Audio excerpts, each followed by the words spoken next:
Hello दोस्तों। तो दोस्तों आपका भाई फिर से आपके लिए एक डरावनी कहानी लेके आया है दोस्तों। क्या आपने कभी ऐसा रास्ता देखा है जहाँ से लोग दिन में हंसते हुए निकल जाते हैं, लेकिन रात ढलते ही उस रास्ते का नाम सुनते ही लोगों की रूह कांप जाती है। एक ऐसा रास्ता जो सिर्फ 10 किलोमीटर लंबा है, लेकिन अंधेरे में वो रास्ता जिंदगी और मौत के बीच का रास्ता बन जाता है।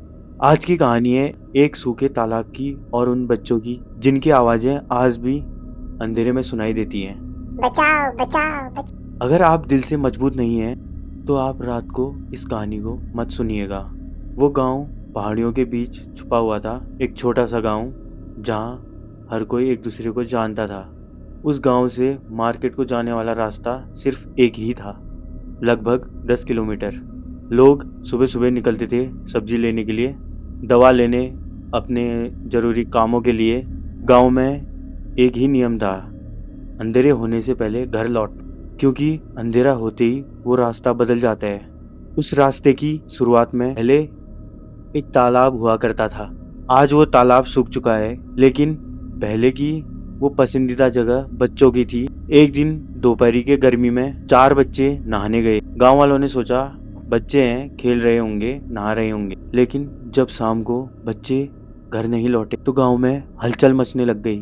तालाब के किनारे उनके कपड़े मिले और पानी में 4 बच्चों की लाशें। उस दिन से तालाब को मनहूस मान लिया गया। घटना के कुछ दिनों बाद एक आदमी मार्केट से लौट रहा था। जैसे ही वो तालाब के किनारे पहुंचा, उसे कुछ बच्चों की आवाज आई। बचाओ बचाओ बचाओ। फिर दूसरी आवाज आई, हम डूब रहे हैं, बचाओ। वो आदमी डर के मारे सीधे गांव पहुंचा। वो बहुत डर गया था। धीरे धीरे ये आवाजें हर किसी को सुनाई देने लगी।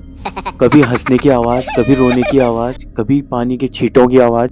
तालाब पूरा सूख चुका था, लेकिन वो आवाजें कभी नहीं रुकी।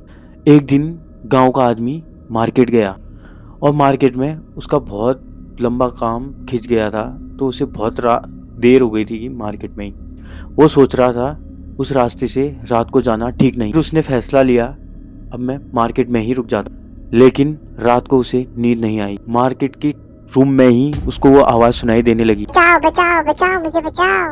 उसने फिर खिड़की से झांका और उसने जो देखा उसके होश उड़ गए। 4 बच्चे भीगे हुए, मिट्टी से सने हुए उसी रास्ते की तरफ इशारा कर रहे थे। अगली सुबह फिर वो आदमी गांव लौटा। उसने सारी बात बताई। बुजुर्गों ने कहा वो बच्चे शांति चाहते हैं। गांव वालों ने फिर उस तालाब के पास पूजा करवाई, लेकिन उस रात आवाजें और भी ज्यादा तेज हो गई।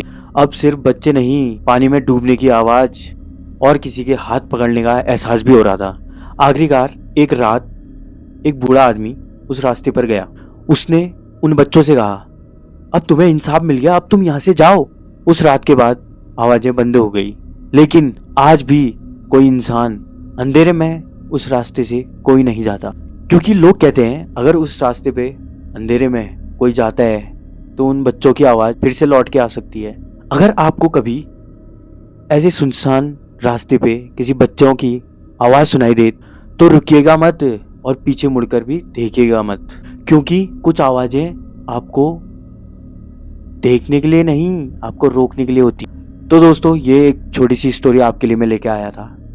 तो अगर आपको स्टोरी अच्छी लगी होगी तो कमेंट करके मेरे को ज़रूर बताना, और आपके पास कोई ऐसी स्टोरी होगी तो मेरे को ज़रूर बताना। ये स्टोरी एक दादी ने सुनाई मेरे को कि पुराना रास्ता था, पहले रोड वगैरह नहीं थी गाँव में, तो उन्होंने बताया कि ऐसा ऐसा भी हुआ करता था पहले। तो पहले से ही और चीज़ें चलती रहती हैं। तो दोस्तों वीडियो अच्छी लगी होगी तो लाइक, कमेंट, सब्सक्राइब जरूर करना, और मिलते हैं अब आपको नेक्स्ट वीडियो में। धन्यवाद।